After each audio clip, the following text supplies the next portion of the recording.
Assalamualaikum warahmatullahi wabarakatuh. Perkenalkan, nama saya Zainal Arifin dari kelompok jQuery. Saya akan membahas tentang resume materi minggu ketiga hari kedua. Materi pertama yaitu tentang beasiswa yang disampaikan oleh Kak Fitri, Kak Rizky, dan Kak Ani. Beasiswa sendiri adalah bantuan yang sudah disiapkan oleh pihak kampus maupun instansi luar. Ada juga dari beasiswa dari pihak kementerian, yaitu PPA, prestasi peningkatan akademik, BBM, bantuan belajar mahasiswa, dan terakhir bidik misi atau yang sekarang kita sebut KIPK.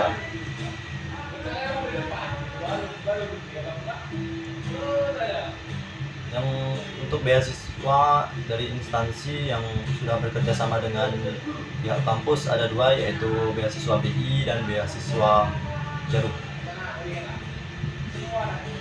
Beasiswa BI adalah beasiswa yang diselenggarakan oleh Bank Indonesia untuk mahasiswa D3, D4, dan S1 di seluruh PTN Indonesia. Untuk jenisnya sendiri ada dua, yaitu beasiswa unggulan dan beasiswa reguler.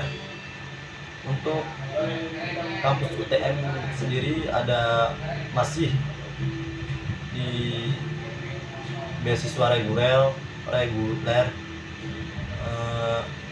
Untuk bagi penerima siswa BI diharuskan untuk bergabung dengan komunitas Genbi, Generasi Baru Indonesia.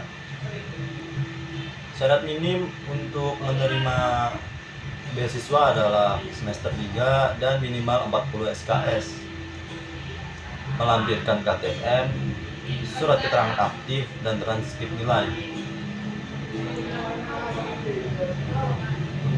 Bagi penerima beasiswa berhak menerima beasiswa paling lama 4 semester. Boleh mengikuti BI 2 kali masing-masing. Dan untuk umurnya sendiri tidak boleh lebih dari 23 tahun. Tidak sedang menerima beasiswa dari instansi lain. Dan mengikuti organisasi ataupun memiliki organisasi, bersedia untuk aktif dalam Genbi. Untuk seleksi dari beasiswa BI ada seleksi administrasi, kedua seleksi wawancara, pengumuman, dan pembinaan lebih lanjut. Untuk tips sendiri adalah memahami isi dari CV kita sendiri, motivation level. Kita juga harus mengurangi rasa gugup dan menambah rasa percaya diri, dan kita juga harus jujur. Kita juga harus mempersiapkan pertanyaan wawancara seputar tentang BI dan Genbi. Kita juga harus tahu kelebihan kita dan juga kekurangan kita, dan kita harus mencari solusi untuk kekurangan kita. Untuk divisi di Genbi yaitu divisi pendidikan, divisi humas dan publikasi, divisi lingkungan hidup, divisi kesmas, divisi KWU, dan divisi KWN. Untuk pencairan dana dari beasiswa BI sendiri yaitu 6 bulan sekali, nominal 1 juta per bulan. Untuk beasiswa kedua yaitu beasiswa dari Jarum. Beasiswa Jarum adalah salah satu beasiswa yang dibentuk oleh Jarum kepada mahasiswa. Benefitnya adalah monthly scholarship fund, soft skill, dan networking. Untuk pencairannya sendiri adalah 1 bulan sekali, nominal 1 juta. Untuk kriteria penerimaannya adalah IPK minimal 3,4 dan aktif berorganisasi. Misi dari Jarum adalah untuk mengembangkan EQ mahasiswa. Untuk seleksi sendiri ada registrasi online, kedua pendaftaran minimal semester 4, dan mengirim data administrasi, tes attitude, interview,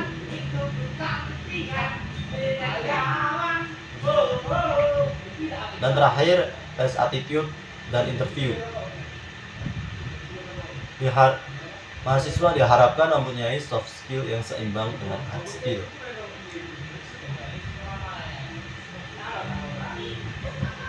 Penerima beasiswa Jarum dilatih untuk menunjukkan perubahan lebih tangguh, berwawasan untuk Indonesia di masa depan. Event yang diadakan oleh pihak Jarum sendiri adalah karakter building, leadership, writing, nation, internasional, dan seleksi.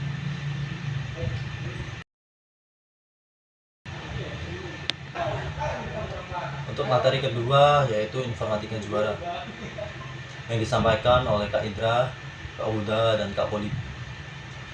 Gerakan informatika juara adalah suatu proker timatif untuk menghimpun mahasiswa informatika yang ingin mengikuti lomba.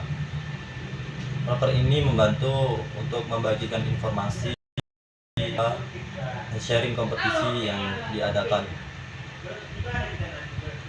dan mengawal sampai lomba hari H, dan terakhir membantu mencari kelompok ataupun anggota yang kurang dan mencarikan dosen pembimbing.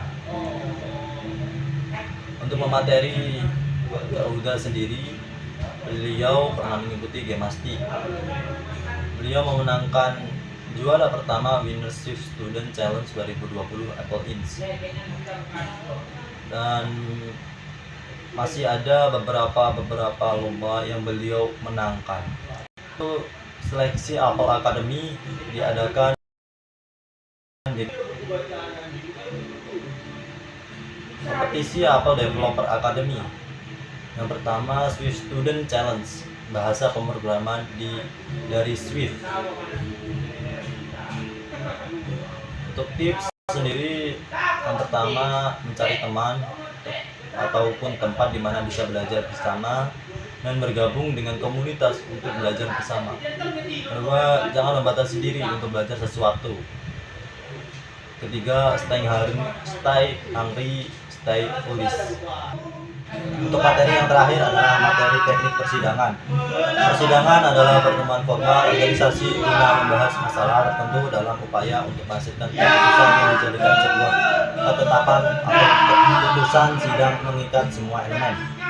Jenis persidangan ada 3, yaitu sidang pleno sebagai sidang pembuka, membahas peraturan persidangan, sidang komisi, sidang yang dilakukan secara terbatas guna pemantapan ide. Sidang paripurna adalah sidang yang dilakukan untuk mengesahkan keputusan yang dijadikan ketetapan. Istilah yang digunakan di persidangan yaitu skorsing atau pending. Adalah penundaan persidangan untuk sementara waktu. Pending memiliki waktu lebih lama dari 15 menit. Kedua, lobby, bentuk kompromi dalam menyelesaikan perdebatan pendapat. Deadlock, musyawarah tidak menemukan kata sepakat.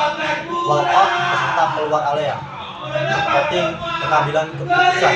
PK, peninjauan kembali. Tata tertib persidangan, aturan yang dibuat dan disepakati bersama oleh peserta sidang dengan memperhatikan aturan umum organisasi.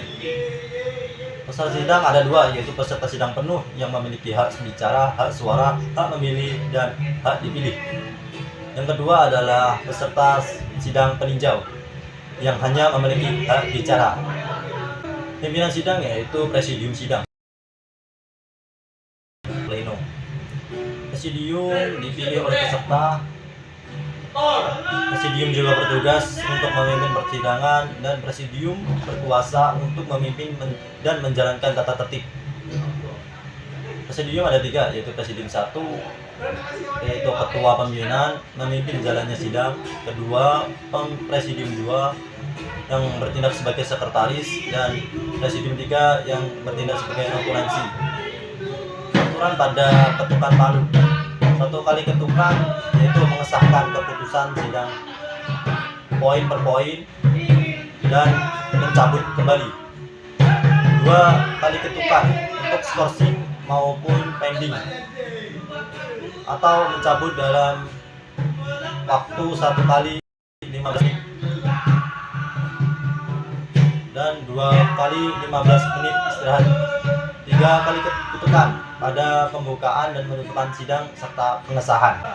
Interupsi di persidangan ada 4, yaitu interupsi point of verification untuk mengklarifikasi, kedua point of information untuk memberikan informasi yang berhubungan dengan persidangan, ketiga point of order untuk memberikan penegasan atas pokok persoalan, keempat yaitu point of personal privilege untuk untuk meminta pemulihan nama baik.